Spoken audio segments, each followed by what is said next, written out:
தொழுகையில வந்து அல்ஹம்துலில்லாஹி ரப்பில் ஆலமீன், இறைவா உனக்கே எல்லா புகழும், நீ சகல புகழுக்குரியவன் இறைவா என்று எத்தனை பேர் உணர்ந்து கல்பால் சொல்லி நன்றி கடன் பட்டிருக்கிறேன், நன்றியுடன் ஓடு நிற்கிறேன், உன்னை மறக்க முடியாது, உன்னிடமிருந்து பிரிந்து வாழ முடியாது இறைவா, உன்னோடு தான் வாழ வேண்டும் என்று எத்தனை கல்புகள் ஏங்கி தவிர்த்து அல்லாஹ்விடம் சரணாகதி அறிந்து ஆபித் ஆபித் ஆபித் என்று சொல்லி ஒத்துக்கொண்டவர்கள் எத்தனை பேர் அல்லாஹ்வுடைய நல்லடியார்களே.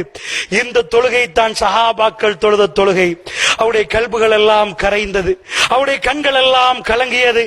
அல்ஹம்து சொன்னார்கள்.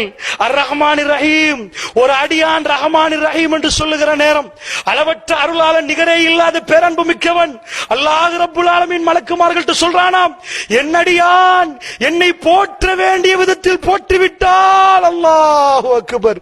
அடியான் சொல்லுகிற நேரம் அல்லாஹ் அந்த அடியானை பார்த்து சொல்லுவானாம், என் அடியான் என்னை போற்ற வேண்டிய விதத்தில் போற்றிருக்கிறான். அல்லாஹ்வுடைய நல்லடியார்கள் உணர்ந்தோமா? இறைவன் சந்தோஷப்படுகிறான், என் ரஹ்மான் சந்தோஷப்படுகிறான். நிதானமாக தொழ வேண்டும் அல்லாஹ்வுடைய நல்லடியார்களே, நிதானம் தவறக்கூடாது தொழுகையிலே. ஷைத்தான் அடிக்க ஒரு முறை தொழுகையில் திருடரை பற்றி ரசூலுல்லாஹ் சொன்னார்கள். தொழுகை கொத்துவது போன்று, கோழி கொத்துவதை போன்று தொழுகையில் திருடுவன் விழுந்து எழும்புவான் என்றார்கள். சுப்ஹானல்லாஹ். இன்றைக்கு எத்தனை பேருக்கு என்ன தொழுவது என்று தெரியாமல் தொழுகிறார்கள். சகோதரர்களை, தொழாதவர்களுக்கு தனியான தண்டனை அல்லாஹ் அறிவித்திருக்கிறான் திருமறை குர்ஆனில். அதை பற்றி நான் பேச வேண்டிய தேவையில்லை. ஆனால் தொழுபவர்களுக்கு என்று தண்டனை உண்டு அல்லாஹ்வுடைய நல்லடியார்களே. தொழுது கொண்டு மறந்திருப்பார்கள், தொழுவதை மறந்து விடுவார்கள், அவர்களுக்கு தான் அந்த தண்டனை. இப்படியே மாலிக் யௌமித்தீன், நியாய தீர்ப்பு நாளில் அதிபதி என்று சொல்லுகிற நேரம் அல்லாஹ்வுடைய நல்லடியார்களே, அந்த மறுமை நாள் ஞாபகம் வர வேண்டும். இய்யாக நஅபுது வ இய்யாக நஸ்தஈன். இப்பொழுது போய் இன்றைக்கு நேரம் கிடைத்தால் சிந்தித்து பாருங்கள் இந்த ஒரே ஒரு வார்த்தை, இய்யாக நஅபுது, உன்னை வணங்குகிறேன், வ இய்யாக நஸ்தஈன், உன்னிடமே உதவி தேடுகிறேன்.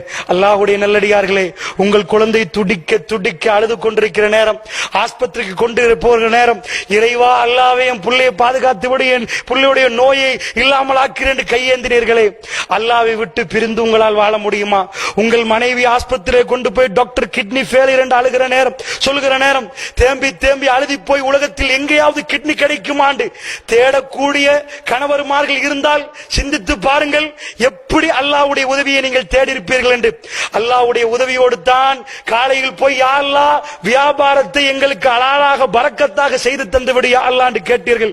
நனையாபுரத்திலிருந்து அல்லாஹ் வாடிக்கையாளர்களை உங்கள் பக்கத்திலே திருப்பி அனுப்பினான், உங்கள் பக்கத்திலே அனுப்பி வைத்தான்.